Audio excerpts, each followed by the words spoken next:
that caused the unrest in Cairo, that precipitated some of the arrests in Benghazi, and it was sparked by the reaction to this video. The video was a precipitating cause to the unrest, specifically in Libya. Might take advantage of a situation that was brought about initially as a response to the video in question. Natural protests that arose because of the outrage over the video.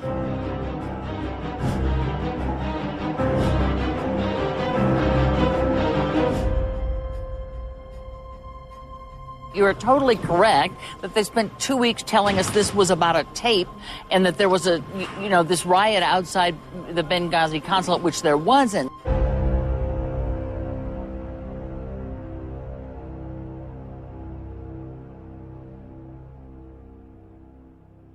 Natural protests that arose because of the outrage over the video.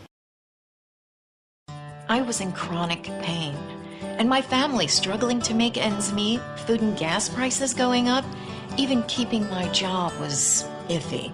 Then I learned about a new miracle drug made in Washington, D.C. Spenditol. Spenditol is Washington's answer to all the painful problems Americans face. How to borrow $800 billion for a stimulus that didn't create jobs or fix the economy? Spenditol. Spenditol is not for everyone. Side effects may include a mountain of government debt piled on our kids, a sudden loss of freedoms, higher prices for everything, leaving our kids a lesser America than we had. Ask your doctor or congressman if your conscience is strong enough for Spenditol. And it's so popular in Washington, we have to import trillions more of it from China. Spenditol makes you feel better now and pushes off the really bad stuff till later, for them to deal with. Call the White House and Congress. Tell them, stop spending it all. Feeling lonely this holiday season? Looking for little human interaction? Do you want to feel contact in certain special places? Then why not go through security at an airport? The TSA. TSA agents are ready and standing by to give you a little something extra to feel thankful about this holiday season. The TSA. What are you waiting for? I want to check under your testicles. Spending time with a TSA agent couldn't be easier. Simply book a flight departing from any American airport. When selected for a full body scanner, say no. You'll be pulled aside by a TSA agent, and that's when the fun begins. And you never know who your agent will be. It could be me. Or me. Or even me. But it's probably gonna be us. Take off your damn shoe. The TSA. It's our business to touch yours.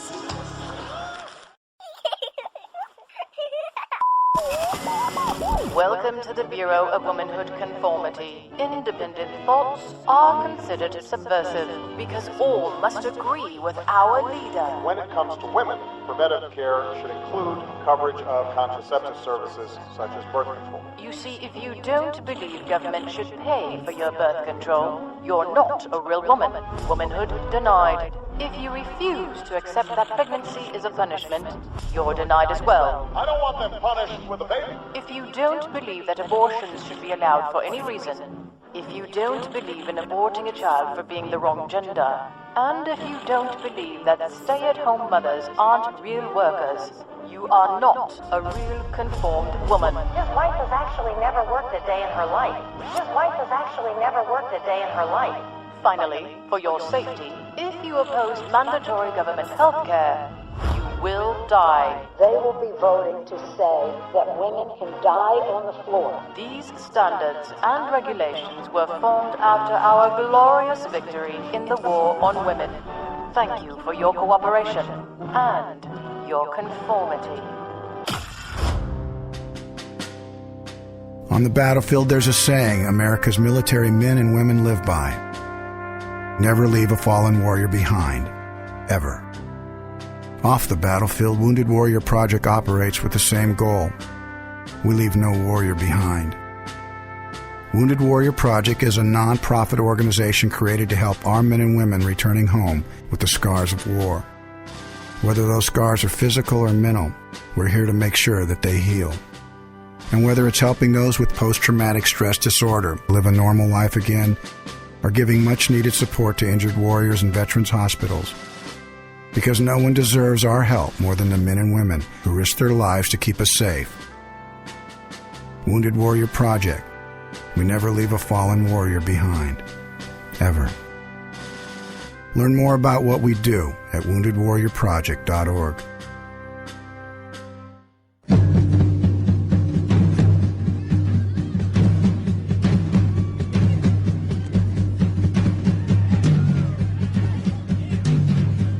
You're listening to The Rod Eccles Show.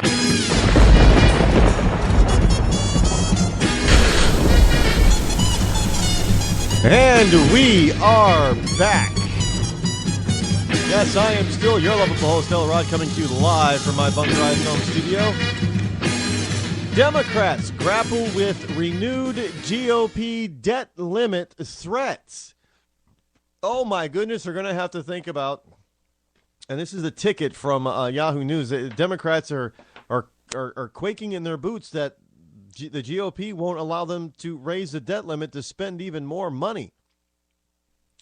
Now, House Republicans are privately contemplating a quiet surrender in the fight over Bush tax rates for top earners and a quick pivot to a new fight over raising the debt limit, in which they'd demand steep cuts to programs like Medicare and Social Security. Now, the White House's official position on the plan is cram it. Officials say they will not negotiate or pay a ransom. So in other words, what the White House is saying, look, here's the deal, GOP. We want to raise taxes on the so-called rich. But we also want to keep spending willy-nilly. And we know what they're saying is, now here's the dirty little secret, and it's not even a secret because it's out in the open. The Democrats are saying that we know that even a massive tax increase that is going to devastate our economy is not going to be enough to cover our current spending. Does anybody get that? We are going to ask for a $1.6 trillion tax hike, Obama says, but we're not going to talk about any cut in spending. Why? Because we don't want to cut spending.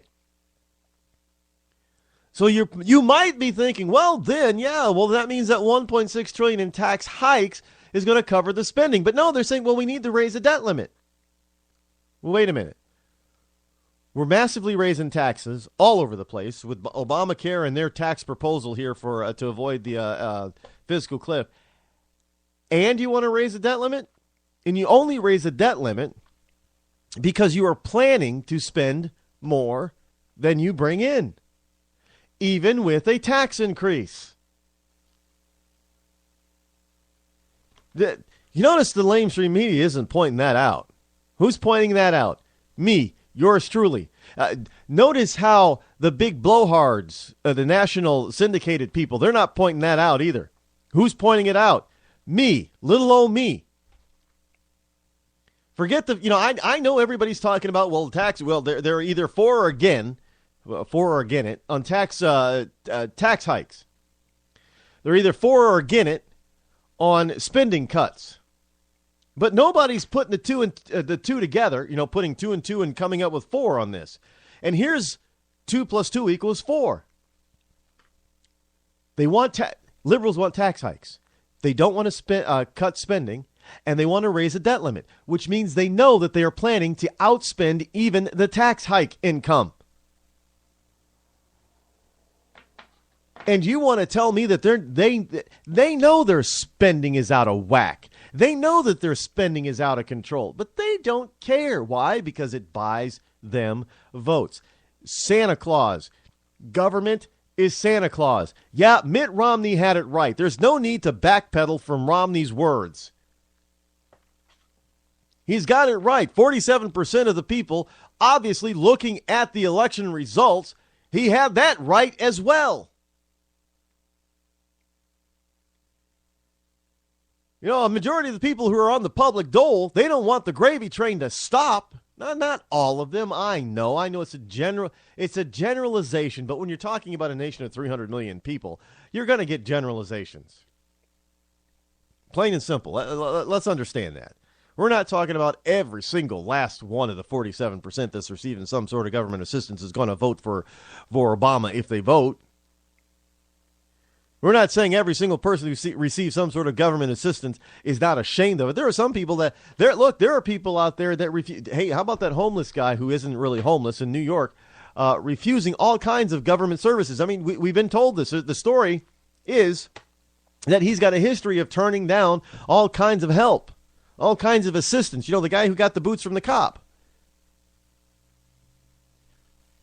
So there are some people out there that still have their self-pride and have a certain self-worth that do not want to be attached to government assistance. You know, some of those people who don't want it don't even take it. And some of those people, when they do take it, it is an absolute last resort. And some of those who do take it as an absolute last resort, they get off it as soon as they possibly can. So granted, I am not talking about every single last little person of the 47% votes for Obama. I know that we're just speaking in general terms, because there are people going to be out there. Well, that's just so generalized, Rod. Well, yes, it is. But when you're speaking in terms of 310 plus million people, it's going to be generalized terms.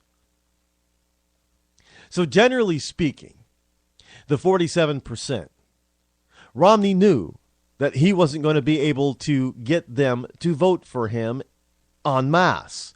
Why? Because they want the gravy train to continue. And Romney was out there talking about kicking them off the gravy train and making them getting a job and contributing to society and being able to pay taxes. In other words, Romney wanted to cut the government out as being Santa Claus, and he wanted to make the individual their own Santa Claus. Hey, you want that big, beautiful car?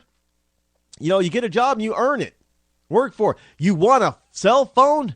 Don't sit there and wait for an Obama phone. You go out there and you earn it yourself. No, today, you know, there was a time where I had a very difficult time affording a phone.